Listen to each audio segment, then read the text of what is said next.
And let me share. See, today's session is a bit on revision of last time, because last time we saw what is this milling, a roller milling, and today very specifically I would like to revise and um, make your doubt clear further, and especially comparing it with the stone milling and what are the physicochemical, functional or nutritional changes that takes place in flour. Okay, so milling is not just only applicable to flour, but this milling principle or process could be also applied for rice flour or any other flour also. Okay, so let's just we have seen, it's just a recap that milling of cereal grain is a very fundamental operation. Have I started recording?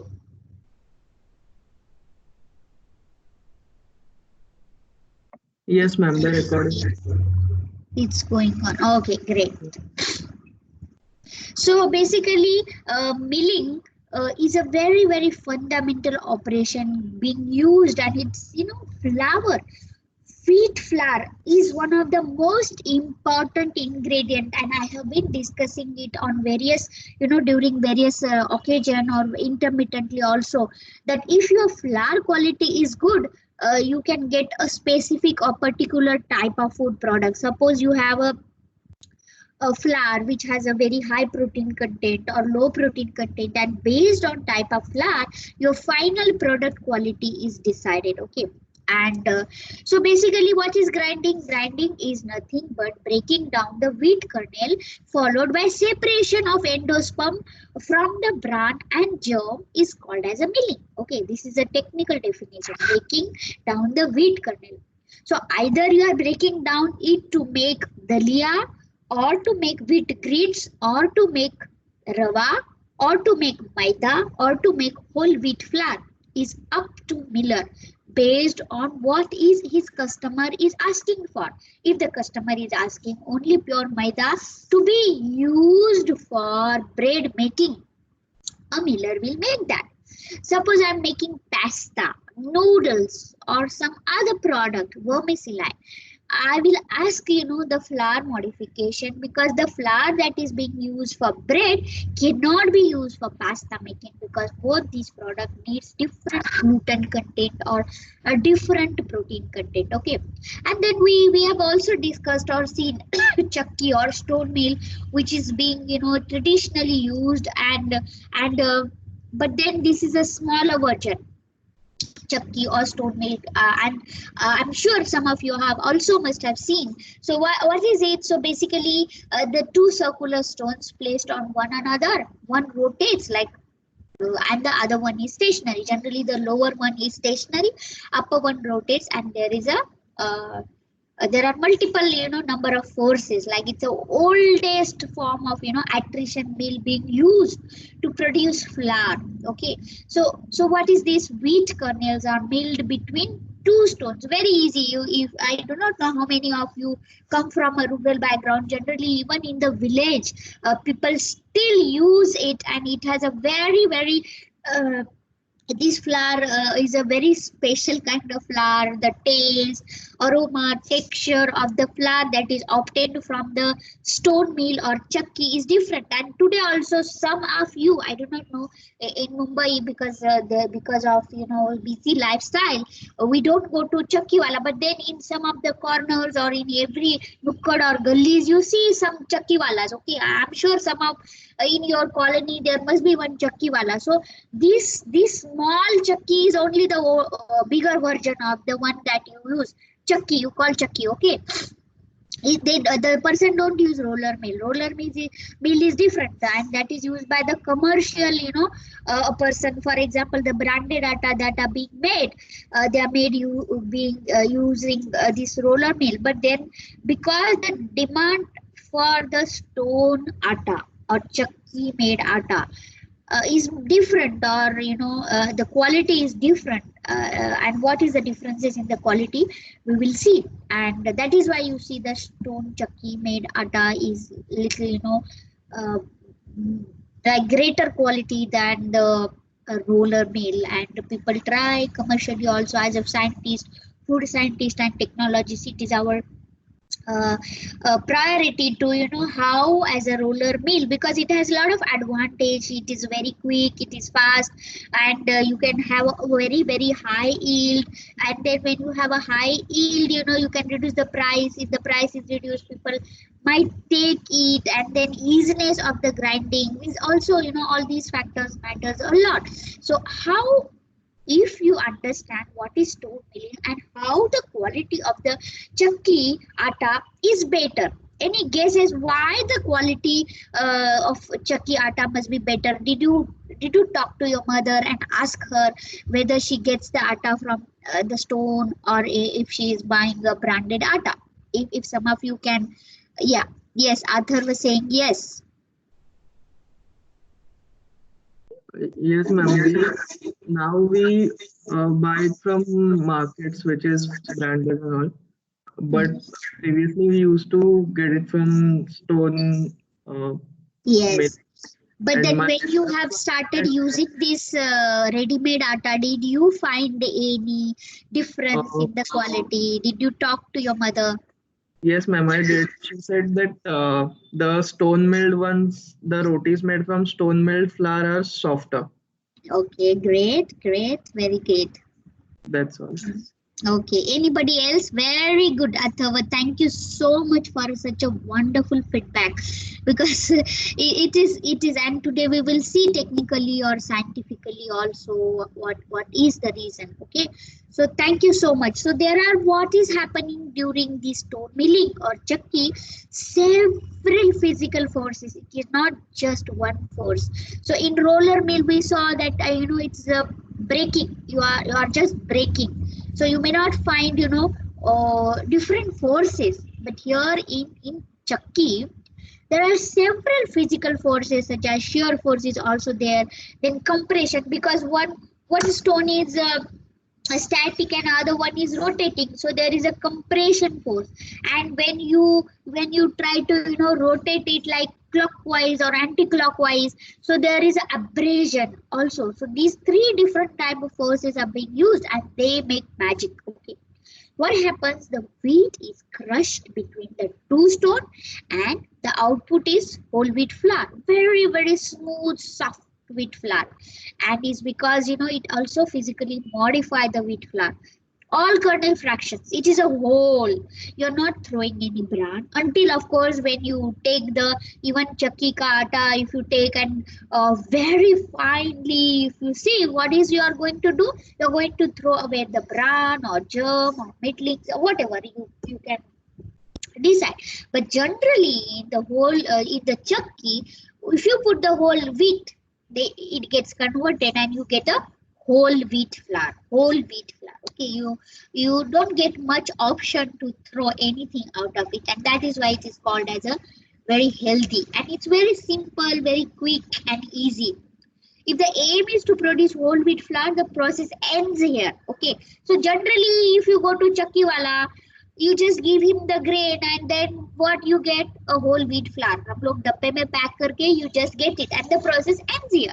But in case of roller mill, we have seen the process doesn't end. It's a multiple phases. It's a multiple steps involved in the roller milling. So if, because their aim in that roller milling is to have rava or maida, so the objective is totally different. Okay, so if the aim is to produce refined white wheat flour, that is maida, the output is sifted in centrifugal sifters. We have seen there are sieves.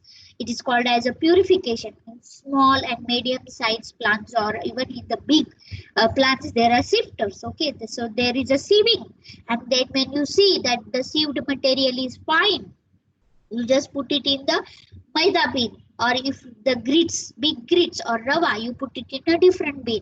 So likewise, you try to purify or you try to separate. Okay, so this centrifugal sifter consists of a rotating cylindrical sieves and a counter rotating paddles that throws the product against the sieve, forcing the fine fraction.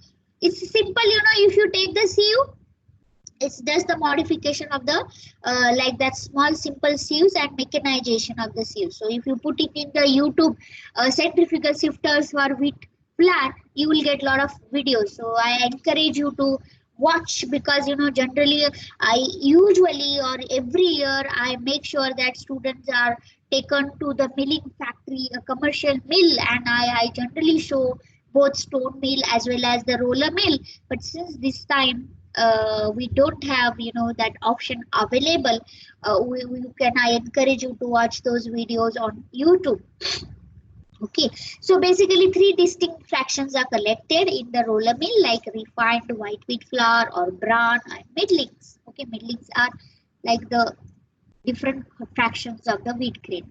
So in the stone mill, what are the what are the advantage? As I mentioned, you are putting the whole wheat grain, and you know that whole wheat grain, particularly the bran and germ, has a special nutraceutical ingredients called as a phytochemicals such as ferulic acid, polyphenols, tannins, fiber, and pigments like chlorophyll pigments, and they do a lot of wonder and magic. And there have been numerous reports consumption of wheat bran can cure bowel cancer, or it can also act as a prebiotic, and it is also a very good source of soluble fiber. And ferulic acid present in the wheat bran has anti-cancer property, so it's like it does a wonder. Okay, so mostly all the phytochemicals are concentrated in the germ.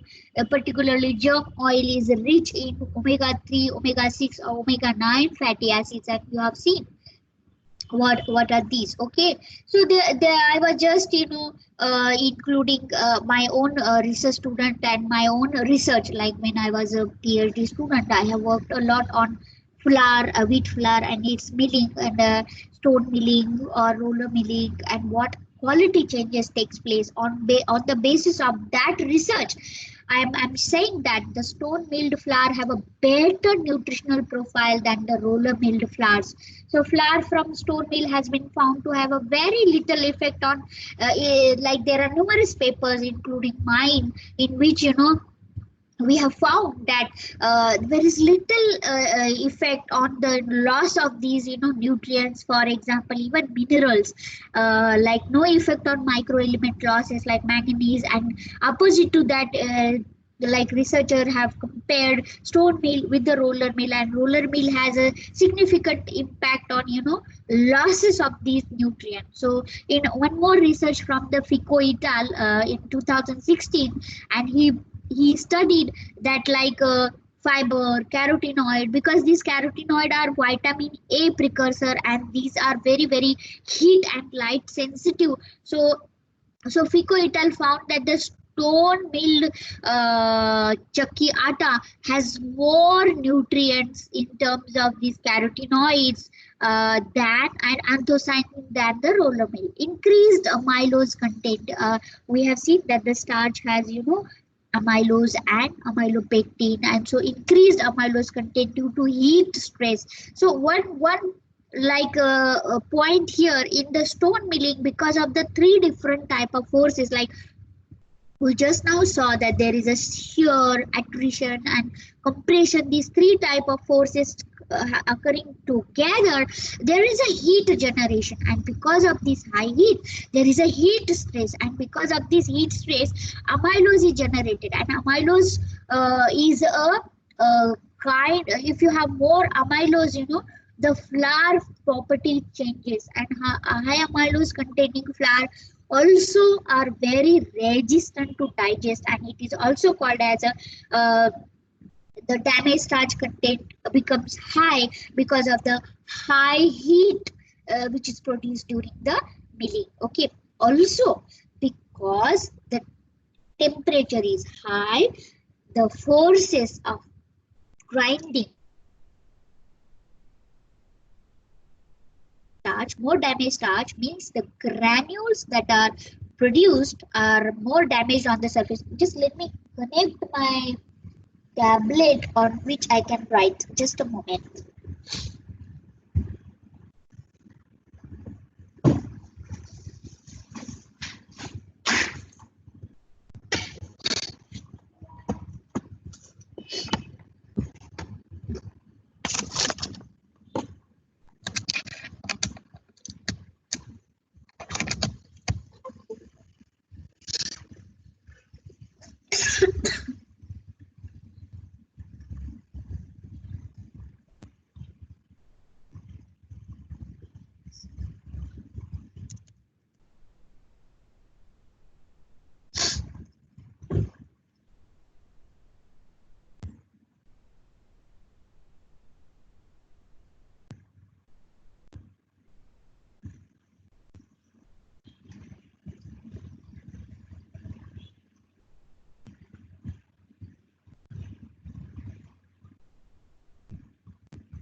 Are you able to still see my slide? Because it says that.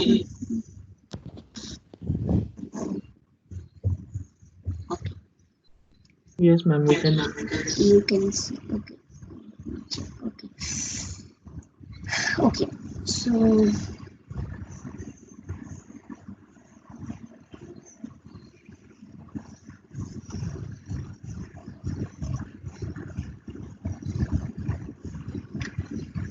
So if you see this stone mill produces damaged starch. Okay. Damaged starch. So what is damaged starch? Damaged starch are nothing. Suppose you have this starch molecule.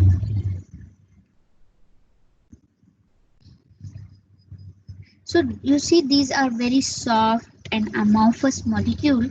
And if you have a roller mill, what type of damages?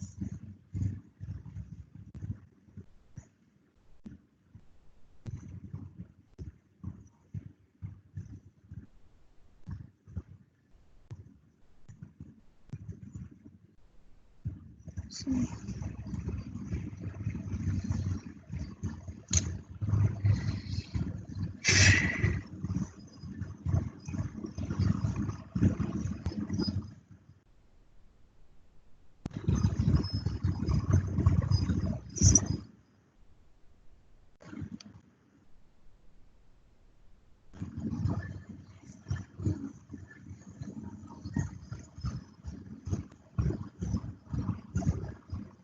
I'm not able to do anything on that. Let me just use it.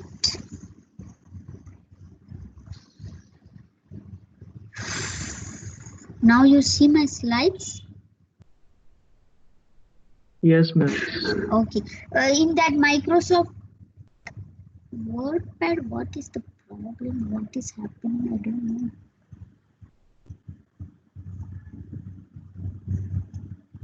What is it called as a Microsoft?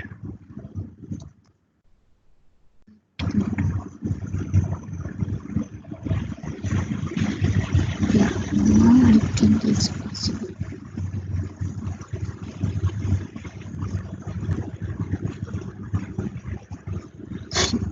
Anyway, maybe after some time it will start.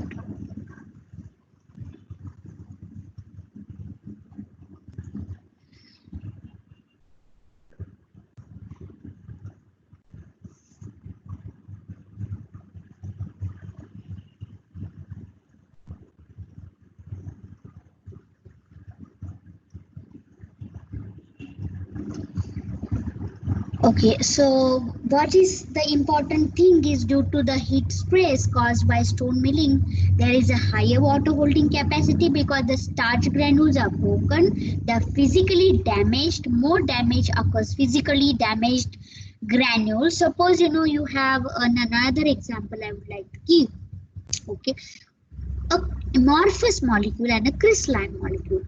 Glass is a crystalline molecule. Suppose you take the glass, okay, and you try to break it. So when the glass is broken, how the particles are? Particles are crystalline only, na? Very sharp edges, very sharp edges. Okay, so that is one thing. And when you have an amorphous molecule, means the molecules are like softer. Like for example, very very amorphous and softer molecule. I'll give you an example: talcum powder. Talcum powder, the molecules are so soft and very. So same thing happens. When you have a stone milling, the molecules are amorphous, very very soft. Whereas in the roller milling, the granules and the particle size are crystalline, like crystalline in nature, and that is why the water. And the another reason is like when you have a more damaged starch or physical modification of the granules due to the stone milling, the more hydroxyl groups gets open. See, starch is a polymer. Starch is made up of amylose and amylopectin. So amylose is a glucose polymer chain, and in the glucose polymer it's a 6 carbon containing chains. Okay, C6H12O6. So in that chain you see OH groups. So because of this physical attrition forces, the hydroxyl groups gets more opened up. Okay, it has nothing to do with the damage word, but because there are more OH group opens, it absorbs more water. So when in exam, if I ask you why in the stone mill, why the compared to roller mill, the stone milled atta absorbs more water and it has a higher water holding capacity. I expect you to give the answer like there is a because of the damaged starch content there is more water absorption and why the damaged starch is formed. Okay, so dough made from stone meal flour is more uniform and why because of the uniformity in the flour granules. Flour fractions had the smallest size distribution and like smallest size distribution means like the becomes particles are very smooth soft and uniform, but in case of roller mill there was a study in which the particles were not uniform and that is why when you make the dough out of the flour from the stone it becomes more softer, more smooth. Okay, the low volume, what is meant by low volume means when you have a bread after fermentation the loaf is formed, the loaf, the white portion. Okay, white in the bread you have a loaf, so low volume and the baking performance is better, is more better compared to the roller milled atta. And I will be explaining in the bread also like how exactly this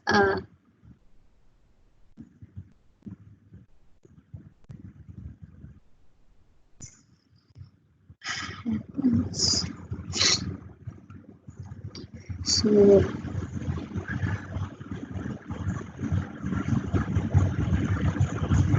so this is your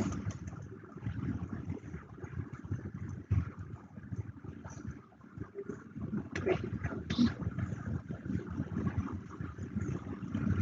and this is your crust and this is your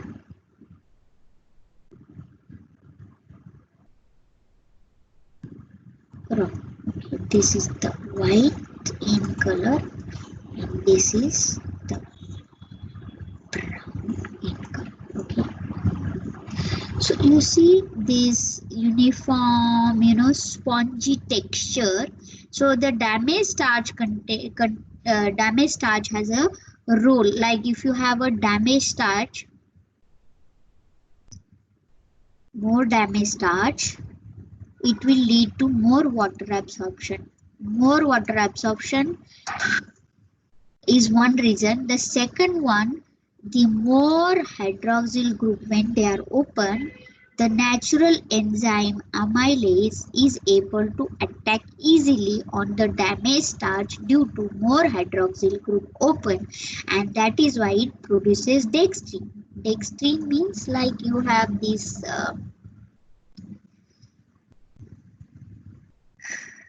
a chain. Okay, suppose you have, sorry,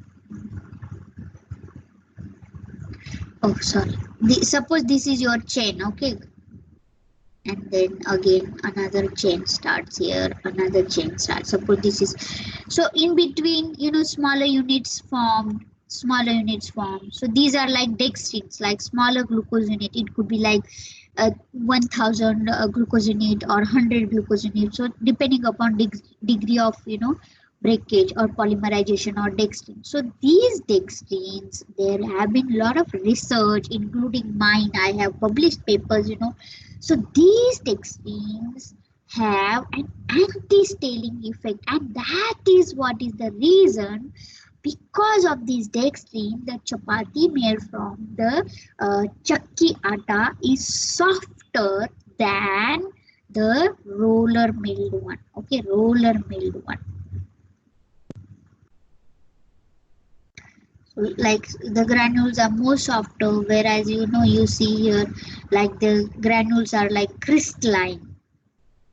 So the dough that is made from the stone is like very uniform. Okay, very uniform.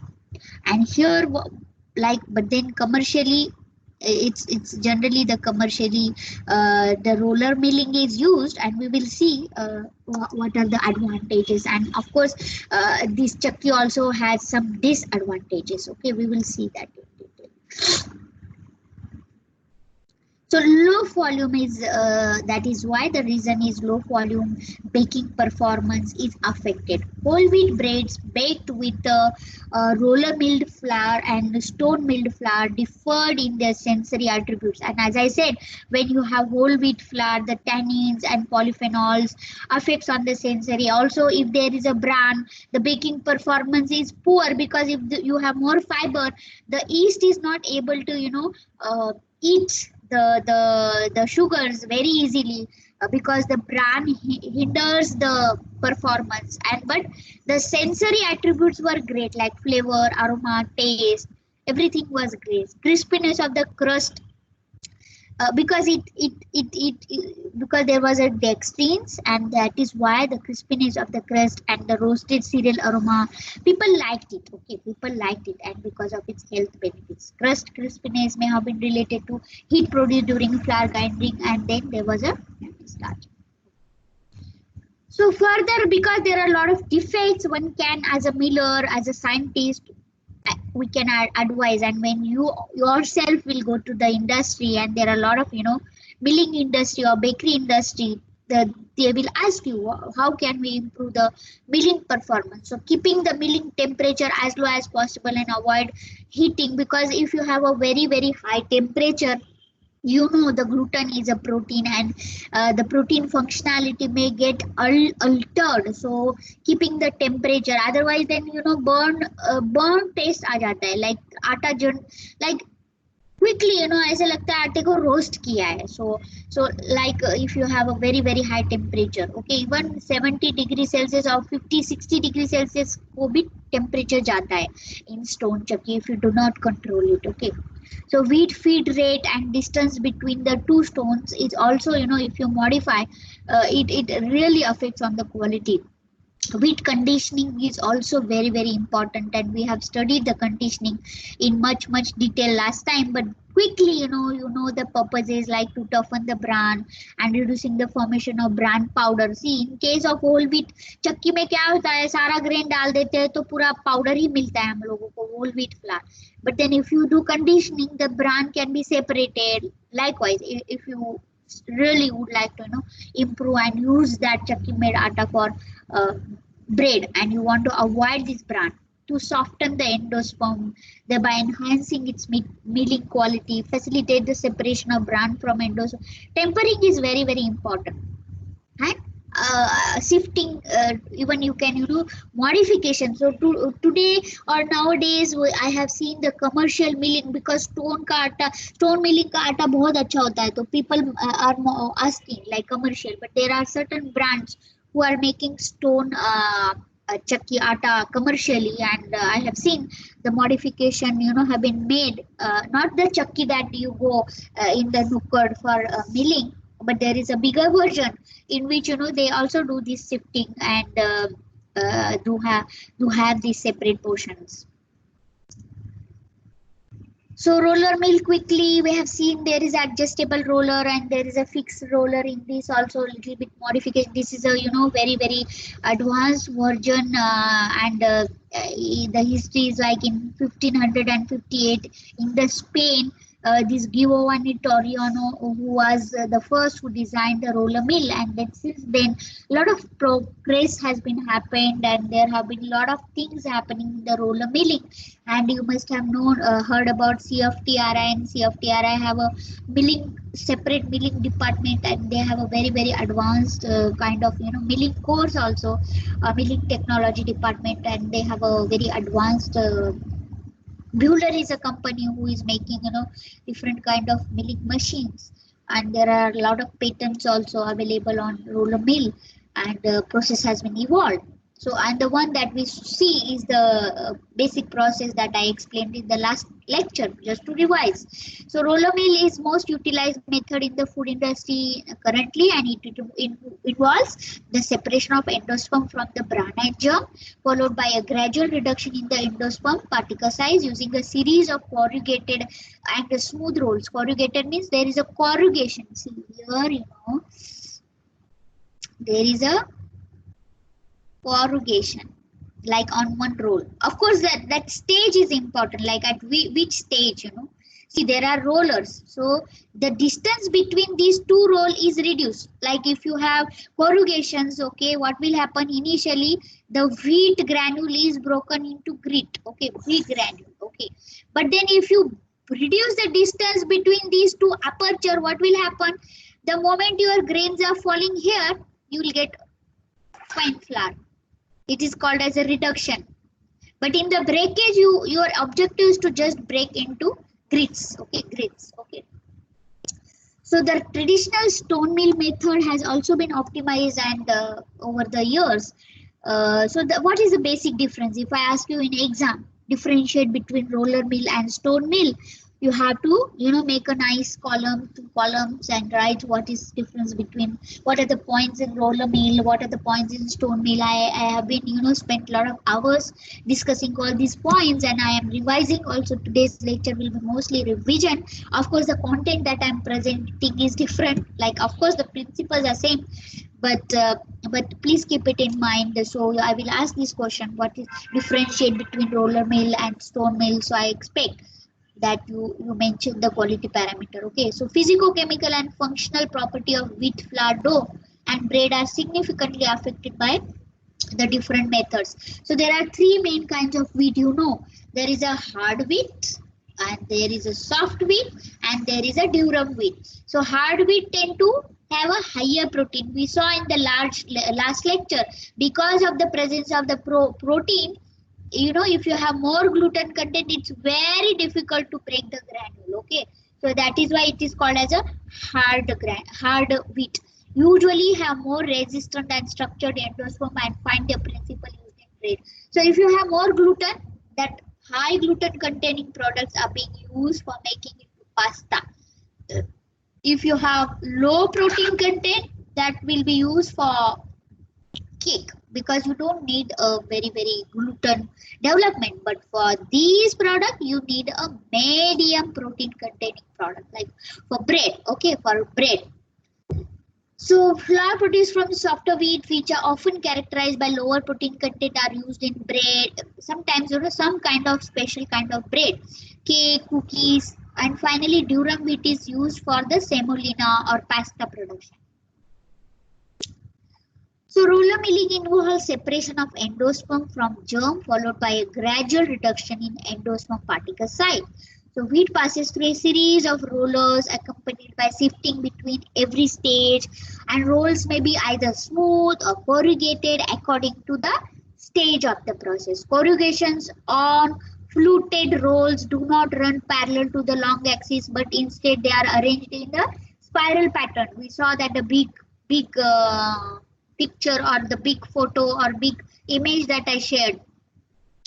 So this sequence can significantly impact the size distribution. Okay, so material to be ground is fed into the machine by 2 feed rolls, and then wheat is ground into this thing, and then you have a particle size of the flour ranging between 180 to 350 mm in diameter, and even can it go up to 1500 mm in length, depending upon, of course, final product that you are looking for. But this is the general particle size. Okay, smaller diameter rollers are more suited to shearing action that aim to separate endosperm and bran. Okay, I have also, because last time I remember somebody asked like about germ, how is germ separated. So in my today's lecture there is an entirely separate presentation on separation of germ, because a germ is not good, see, of course, for health, but as a commercial person or as a miller, germ will affect drastically on the flour quality. So we will also study today how germ is separated commercially. Okay, so Efficiency depends on amount of material fed into the roller, type of corrugation, and the differences in the speed. Differential speed can be as high as 1 as to 50, like one is rotated at 1 and another one is really rotating faster depending on flour product. At this ratio, the fixed driver roller is reduced to the circumferential speed of the movable. So as I mentioned, you can modify the speed of one roll and the another roll, and thus you can play a lot. See, I have even worked as a miller, like during my PhD time, and then it's all flour quality is all depending on how a miller modifies the setting of the rollers and how he plays with it, and a lot of parameters and factors. Even the feed rate, you will think that what the feed rate matters, but बहुत जो faster अगर feed rate किया तो particle size completely affect करता है, but अगर धीरे धीरे से अगर हम लोग उसको फीड करते हैं तो then particle size really smoothens up, and then the grains gets exposed to the forces for a longer time, and that's how the flour quality affects. So we have seen the brake system is a first stage known as the brake, and that aim to separate the endosperm from the bran and germ, and the idea is to open up the kernel and scrap the endosperm of the bran, and this is when most of the endosperm separation is achieved. Although some flour is produced, that is not the purpose of this stage. We all know that. Instead, the intention is to produce large fragments of the endosperm. As the name says itself, it's a brake system. Endosperm that are fed into the reduction system and purifiers. The system consists of 4 brake rolls that are typically followed by sieving. The flutes on or the corrugations on the first brake rolls are largest. They shear open the wheat kernel, ideally along the crease. In the wheat grain there is a crease portion, and unroll the bran coat to form an irregular, relatively thick layer of endosperm that is pressed onto a thin sheet of bran. The largest particle from the following sieving stage pass to the third brake, then fourth brake, and so on and so forth, and then that's how the flour is milled. Then the sizing system means is you are just separating it and differentiating into different, whether you have a chunks or you have a grits or you have a fine flour. Reduction system consists of 6 to 12 milling stages and interspersed with the sifting to remove the flour that is produced by preceding the grinding. Milling is carried out with the roller that differ in 2 significant ways, like compared to brake rolls.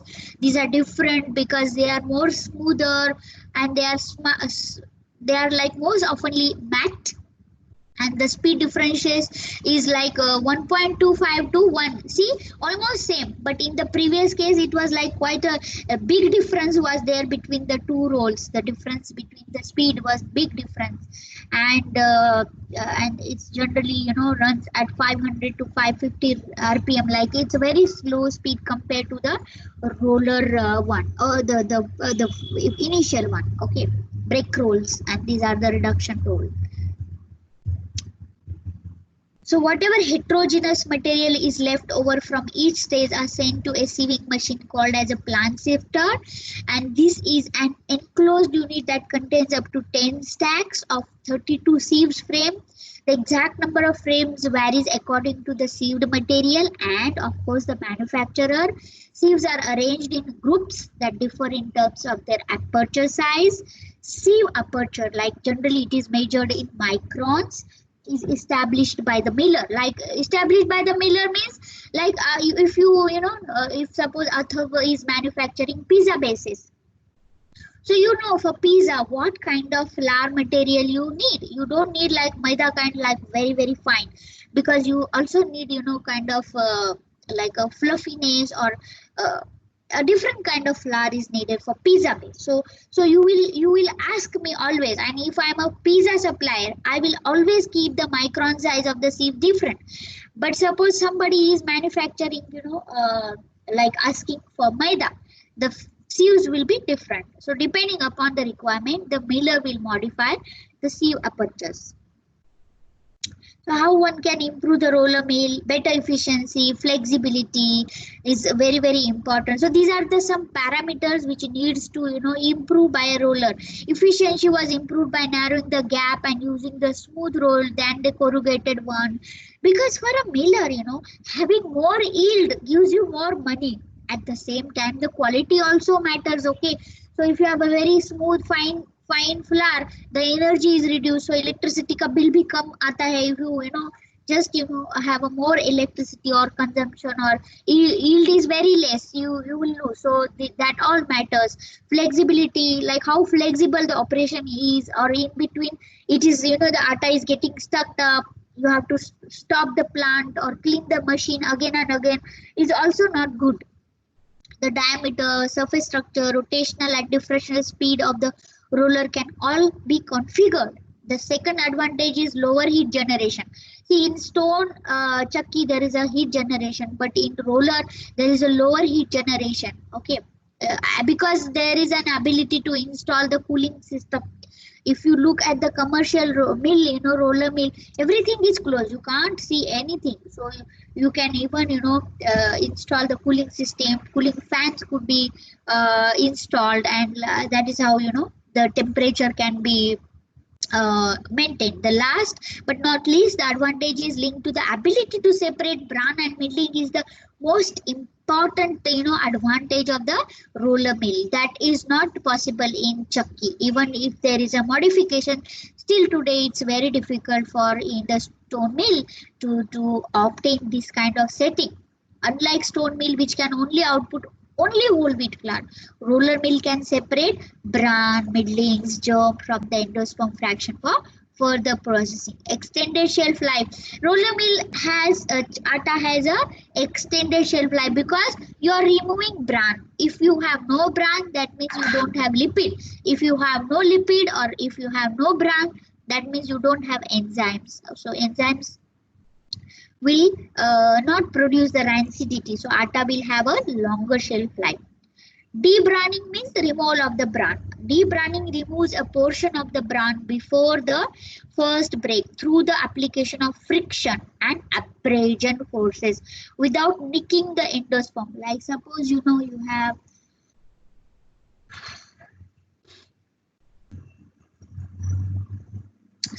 have this grain and the bran is always outer coating, and you want to remove this bran or outer coating.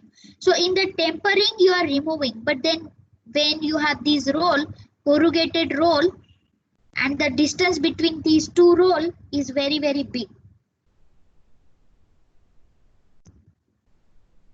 So if you have, so it is just breaking, and then it is just peeling, or it is giving an abrasion action, and due to that abrasion action you get this flecks of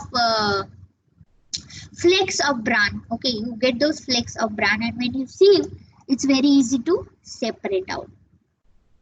This also facilitates we will see how the germ is separated. It's like the modification in the tempering and roller is made so that endosperm gets cracked or separated off from the germ in the initial stages itself. This facilitates the separation of germ after the first break, thus enhancing the flour quality.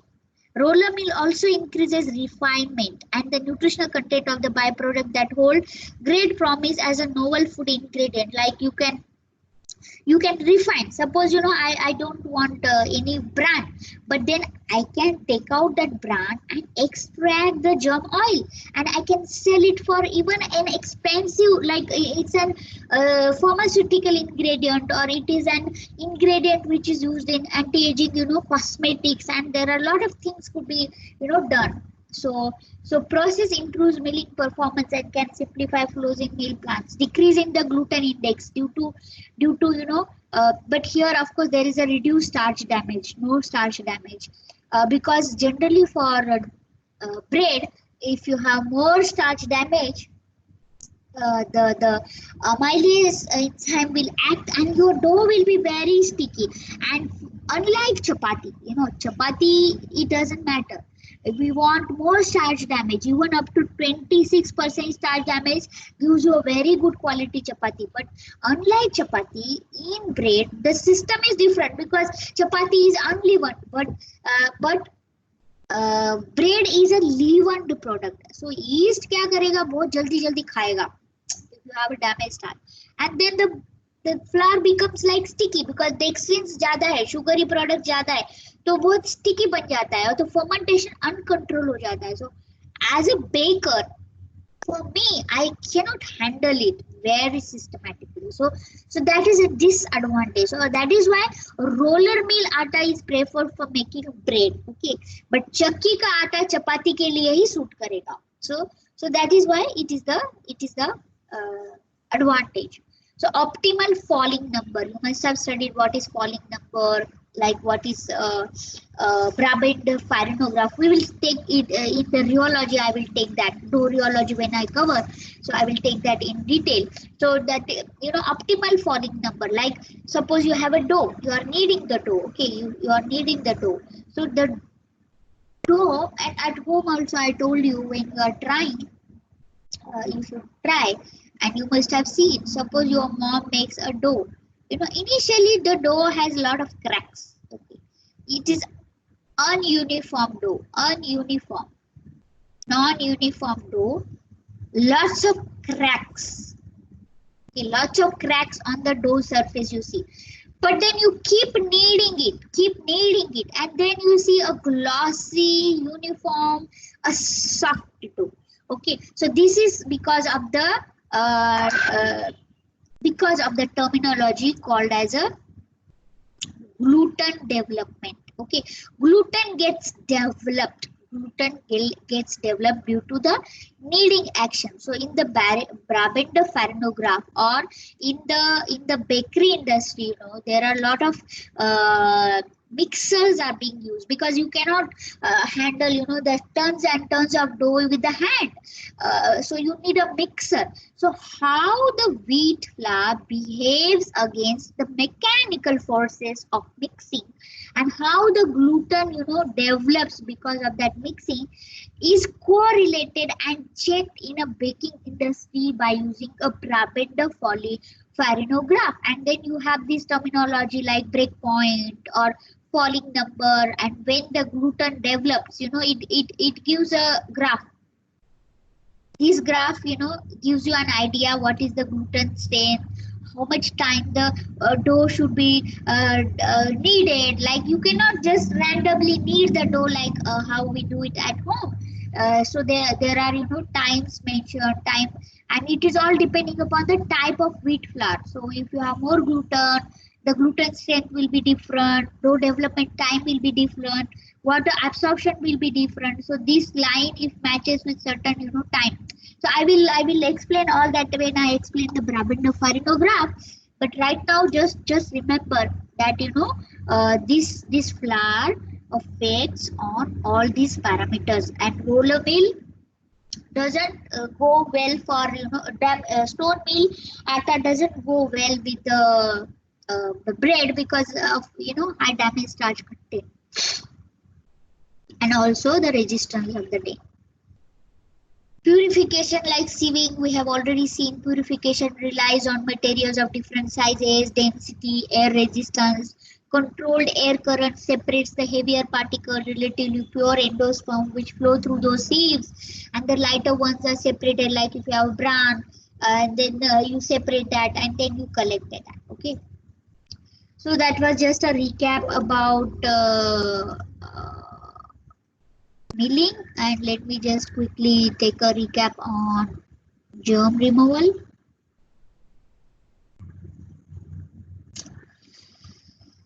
Where is the germ removal file?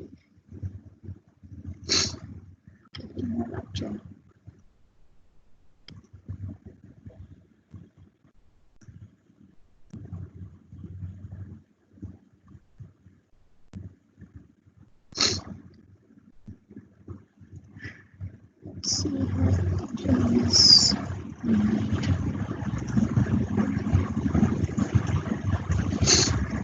So let's see quickly how the germ is removed in the wheat grain. The germ generally, looks like these flakes. Do you see in the commercial meal?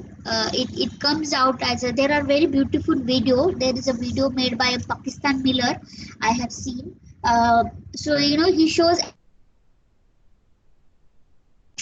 flakes in the hand very closely, so you can just watch. Okay, so you just to recap, in the wheat grain you have an endosperm, you have a bran, and you have a germ.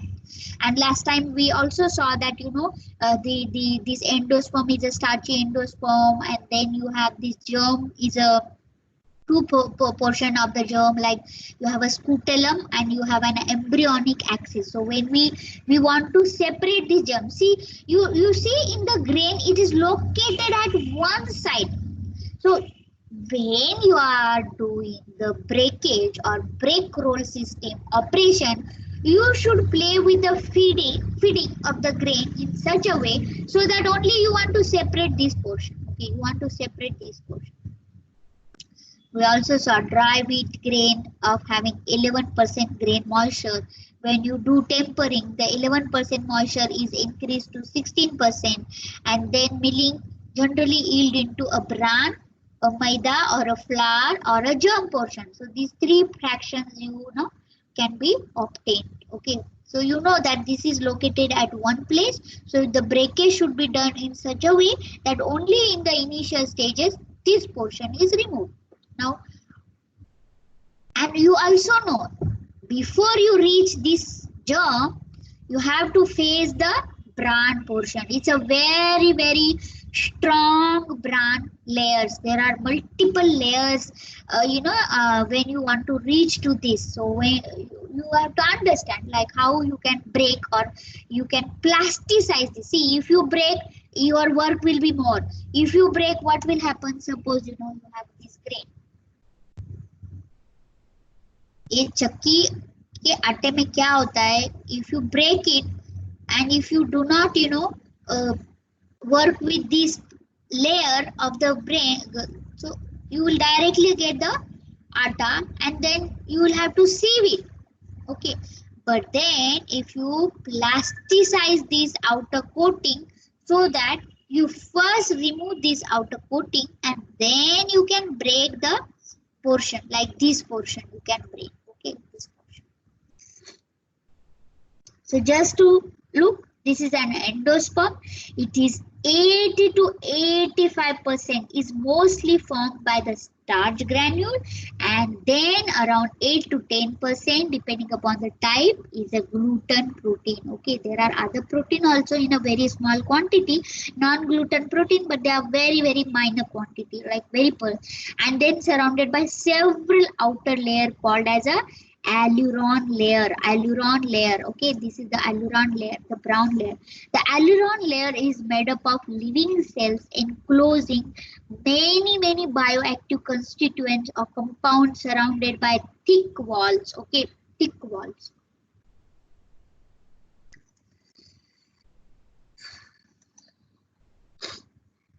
The testa is a hydrophobic. So when you look at these, the testa, which is also called as a seed coat. Okay, see, before this is an endosperm. Before you reach endosperm, you need to cross these layers, which is seed coat. Seed coat also, this is water impermeable. It is a water impermeable, means more tension, like if when it is a water impermeable. The testa is hydrophobic tissue rich in lignin and characterized by the presence of lipidic compounds such as alkyl resorcinols, which are present in cuticle at the surface of the tissue. The pericarp lies in the outermost layer. This is your outermost layer, pericarp, which is also called as a fruit coat. Okay, in the pericarp you have this epidermis, then you have subepidermal layer, which is also called as a crushed parenchyma. Then later on, after that you have the cross cells, and after cross cell you have tube cells. See how many? 1, 2, 3, 4, almost 4, 5 layers. and then you have seed coat. In the seed coat also almost 2 layers, and then you go to endosperm. So pericarp lies in the outermost layer, which are composed of 3 layers: epicarp, mesocarp, and endocarp. And then wheat germ, which is 2 to 3% contains the embryo and the scutellum. We have seen in the previous figure. Scutellum and embryo, which are separated from the endosperm by an aileron layer. The embryonic axis includes plumally radical plumally.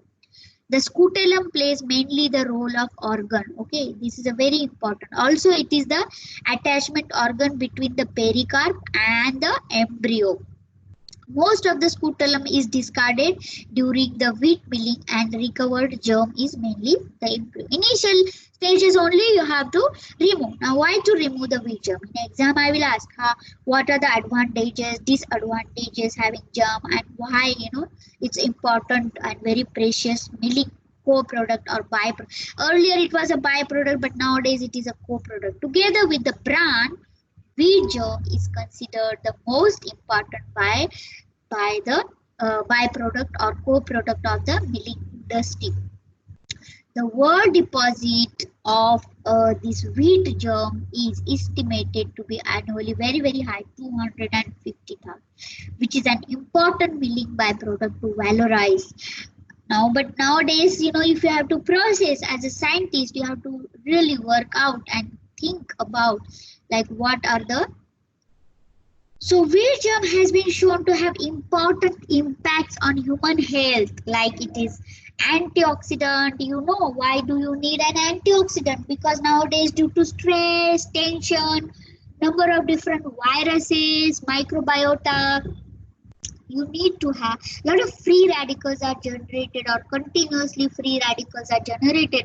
And when you want to reduce this free radical, you need some ingredient. Either your body should have naturally, or you should consume them as a supplement or as a food. So when you have anti means oxidize, so they prevent the oxidation, they quench the free radical, and thus that free radicals causes damage to the DNA or damage to the cells. So one may get cancer, or one may get damage to the arteries, and one may get hyperlipidemia and many other diseases. Okay, so these ingredients have a compounds, bioactive compounds, which has antioxidant property, anti-hyperlipidemia, hypocholesteremic property, diabetes curing ability, and so many. Some of the paper that I was referring, research paper 2021, published, like they will appear, but already they have been published. And recently, lot of health benefits for consumption of wheat bran have been reported due to the presence of ferulic acid, beta glucan, and other important ingredients. So wheat germ may indeed be considered the most nutritious part of wheat grain because it contains excellent amount of nutrients such as proteins, and mostly these unsaturated fatty acids, omega-6, omega-9. You have heard like how they have a property, especially in the cardiovascular diseases. A person who have a cardiovascular diseases, omega-3, omega-6, omega-9, and not only that, it has also a very important role in making of DHA or EPA, eicosapentaenoids, and other important functional fatty acids, which plays an important role in brain damage or stroke. And it is also rich in vitamin E, and vitamin E is an anti-aging element. And today how people are health conscious, they want to look beautiful, they want to look of less age, very young, and that is why this vitamin E is very important. Also vitamin B has a multifunctional role, dietary fiber, essential amino acid, and whatnot, flavonoids, sterols, multiple functional role. We will try to see quickly, not much in detail. So wheat germ is mainly used as a feed, while human consumption is still limited because we cannot digest it. But of course food scientists like we and us trying to utilize it, and how especially my own research group has developed a lot of products food products which are made from whole wheat flour. Like, why to eat bread from just a maida? Can we replace a sour bread? Because fermentation is very difficult when you use bran. So but then what technologies or what modification in the processes could be done so that you have this bran in our body, or these bioactive constituents are consumed. Okay, so an emerging market is going on, or research is going on wheat germ oil, which is integrated in pharmaceuticals and cosmetic formulations, or also because it is vitamin E is very important ingredient in fertility. So it is used as a fertility agent. Defatted wheat germ and wheat germ proteins are byproducts of the production of wheat germ oil. Now scientists have realized that wheat germ oil has a cosmetic application. So then they defat it. So wheat defatted wheat germ. So as a scientist, look for, because wheat germ, when you remove the fat, what you can use it? Can you use, because it is rich in protein? Can you use it in making the cookies? Can you make it in making the protein-rich bread or protein-rich biscuits? Okay, so defatted wheat germ contains about 30% of the protein. Very good finding. This is a very recent research paper I was referring, almost published in 2022, 3 months back. And defatted wheat germ protein has a very high quality. You understand the protein quality, like having all the essential amino acids in the balance ratio is important. Like if you egg is considered as a very good protein because it has a very balanced amount of essential amino acid score. So because some proteins may not be a good protein because they may not have all essential amino acids. So this is comparable to the model value set by the FAO to egg and milk protein. This has a very good quality. So hence wheat germ and its derivative might be considered as a valuable functional ingredient. See, right now all the studies and details are in the research paper. I have taken all this information from the research paper, not from the book. So currently this is going on in results. Okay, but then as a miller or as a baker, why we don't want wheat germ? Okay, so what is the problem? Why in bread it's very challenging? So let's understand the reasons for removing wheat germ. So the widespread utilization of wheat germ is limited by the rapid development of rancidity. It has an oil, and that unsaturated fatty acid undergoes. Do you remember in chemistry of food constituent? Did you study chemistry of food constituent? We have seen when you have more unsaturated points, when you have more unsaturated points because of the more alkyl groups, alkyl carbons, this gets exposed to auto-oxidation, and then you get free fatty acids are formed rapidly. And then so in the germ you have more unsaturated oil. Vitamin E is a derived unsaturated fatty acid, okay, derived form of fatty acid or lipid. So this will get oxidized at a very faster rate. And what is happening? You are grinding it and you are breaking it. So suppose when you are breaking it, it is directly getting exposed to the air or exposed to the molecular oxygen or O2. And you have studied already, like there are a number of factors that affects on the auto-oxidation and rancidity of this unsaturated fatty acid. We have already studied that in detail. So oxidation drastically increases, and then free fatty acid and rancidity, if it causes, it will give a very off taste, and the shelf life of the wheat flour will be very less.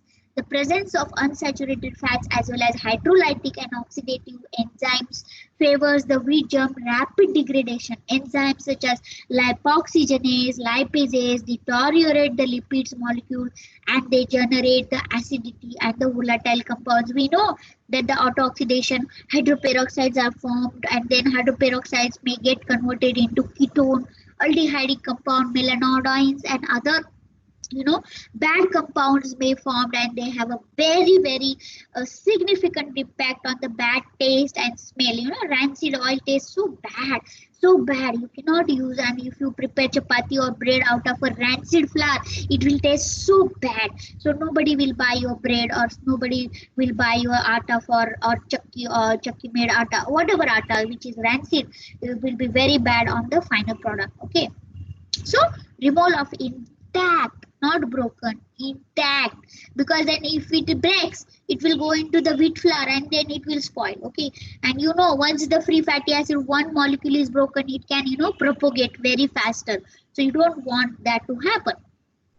So in conventional milling process, before the kernel grinding is practically is impossible. So in, especially in the soft wheat, because soft wheat gets broken at a faster rate or very easily. So wheat germ can be gradually recovered after the first passage through the mills, through the rolling mills, as I mentioned in the previous case also.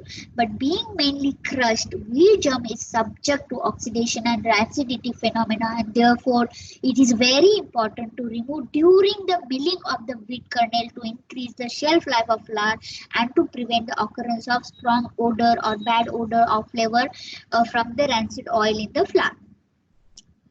Therefore, wheat germ presence in the flour is negatively affects its shelf stability and usability and the final product stability and sensory attribute. Okay, besides the stability issue, wheat germ contains, you know, high some anti-nutritional components, but these anti-nutritional components like considered as a nutrient compound like phytic acid and all. So this is not very important. But yes, phytic acid complexes with the mineral and it causes like wheat bran also has a iron or calcium. So when you have this phytic acid, it makes it unavailable. It's a very known fact that in presence of anti-nutritional factor like polyphenols, tannins and phytic acid, the mineral absorption is lowered. Okay, because it forms a complexes. Agglutinin like sugar binding protein which increases the intestinal permeability and might in some case might damage the gut lining are also found in wheat germ. However, these anti-nutrients can be drastically reduced because, you know, it can be stabilized because during milling you can work out. Okay, so this is again, you know, suppose you have a store milling, you put the wheat and you get the whole wheat flour. So there is no option here, no step here to remove your germ or bran. But in case, you know, if you have a roller mill, you can separate in the first stage itself. You put the sieves and separate, and you know, here also that there is a tempering or conditioning, and then you separate the white flour and the bran and germ. So modification of the roller mill in the initial stage, the distance between these two aperture, the corrugations can play a very important role, and of course cleaning. And then you can get the germ in the first initial stages itself. Okay, break rolls and reduction rolls, and that's how. So that's the end of the revision of milling. And then if you all happy with this revision and still you have further questions, I would be happy to address your questions. Please do ask your questions. Anyone has any questions on milling? Because milling is very important, very important. That is why I thought let me spend another few more hours on explaining milling. Okay, and also somebody last time asked question on germ. So I thought, you know, it's an important byproduct. So let me explain it. Okay. So before, and if you have still ability or capability or capacity and you are not got bored, we can start with bread or whatever. The decision is up to you. Yes, Ma'am, I had a question regarding dextrin. Okay, please tell me. Since it is responsible for the anti-staining effect and is the factor responsible for difference in softness, why can't we add it externally in the commercially milled flour? They are added. If you go to the some of the industry, and I have, you know, some of the industries with whom, you know, I give my consultancy or advice as an anti-staling agent. So people are using maltodextrin, 18D or 16D maltodextrins are being, and I have myself published a paper in a very good journal of high impact factor explaining anti-staling role of chapati bread by use of maltodextrins, sodium stearoyl lactylate. In fact, maltodextrins works better. It's a very good anti-staling agent, and because maltodextrins forms a very good layer and it prevents the crystallization of the starch, and it's a wonderful agent. So of course people are using it, Okay, but they then don't. why does Yeah. the difference arise like in softness?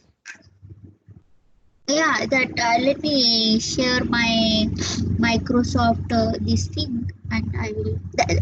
Do let me understand your question first. Do you mean to say why maltodextrin causes softness? No, I was just confused whether they add it or not, because the other reason can be the damaged starch, na? Like Yeah, but damaged then starch leads yeah, to more damage. absorption of water and which leads Yeah. to softness. Yes, very good. But when we study in the bread, we will understand. You are able to see. See, when you have a bread system is a fermented system. Okay, it's a fermentation. Okay, Yes. in the fermentation, it's a very important stage. You have a dough, and then in this you have a yeast. Okay, this yeast, what it does, it eats sugar, and it produces alcohol, and then carbon dioxide, right? Alcohol plus carbon dioxide. Okay, very Yes. simple. And then from where the sugar comes commercially for the bread, a sugar is added, around some percentage sugar is added. Okay, so this sugar is consumed by the yeast. But if you have more damaged starch already in the bread flour, what will happen? A baker is not able to estimate how much percentage of sugar can be added, because the damaged starch, because there are more hydroxyl group open, the amylase which is naturally present in the flour, okay, that acts on this damaged starch, and it produce dextrins, okay, naturally. So this Okay. flour, because of the dextrin, because it's basically a sugar, the dough becomes very sticky, unmanageable. You cannot manage a dough, because in the fermentation, because of the fermentation, even the dough becomes very sticky, slacky, you know so and if you have more damaged starch, it will more absorb water. If the more water absorption, the dough becomes sticky, you cannot handle, and there is more handling. Okay, but opposite to this, so what they do commercially for the bread, chakki made atta is not preferred. It is not preferred. In fact, a roller milled atta is preferred, and they modify or they control or make the atta in such a way that the damaged starch content is maintained. Okay, maintained. Damaged starch content is maintained. Like it should not go beyond like 20% or even less. Even if it is less, it's good. Then what they do, they add maltodextrin externally, they add SSL, they add GMS. These are the emulsifier, or they call it as a bread improver. So when you add this bread improver, bread remains soft. See, handling a sticky dough is very difficult, because in the bread it's entire mechanization में अगर आप बिल्कुल handle नहीं कर पाओगे dough को, have you made bread at home? Try. If you, the moment you put yeast, it becomes so sticky, it becomes so difficult to handle, and you need a continuous mixing, homogenization, and then the bread. When we study the bread, I will explain each and every stage, and then. So yes, of course. I hope I addressed your answer. Yes, thank you. Yeah. Anything else? Yes, ma'am. I had one. You said that starch containing more amylose is hard to digest. Yes, amylose. Okay. So basically, It's natural. Amylose containing flours like resistant starch, they are resistant to digest. That is what is the research says. High amylose varieties are particularly developed. You see, example I give you, rice flour. So rice flour, the aged rice is preferred. Aged rice, because during the aging, non-sticky rice, so this amylose content increases, because it is like if you have more amylose content. So that is the known research that if you have, even during retrogradation, the amylose content, because during gelatinization the amylose content gets more exposed, or so generally it is a known research fact that the high amylose is difficult to digest. So it's good for health. It's good for health. Because the in these are alpha and beta, both cannot alpha 1,6. So the alpha beta amylase face difficulty while breaking amylopectin because it has alpha 1,6 link. Yeah. The amylase which our body has must have something different which can easily maybe break amylopectin portion, and maybe the other one is different. Yes. So commercially, there are a lot of varieties of corn flour or rice flour made especially containing high amylose content, and they declare it like 90% or resistant starch or high amylose content. Okay. Thank you. Thank you so much. Anyone else?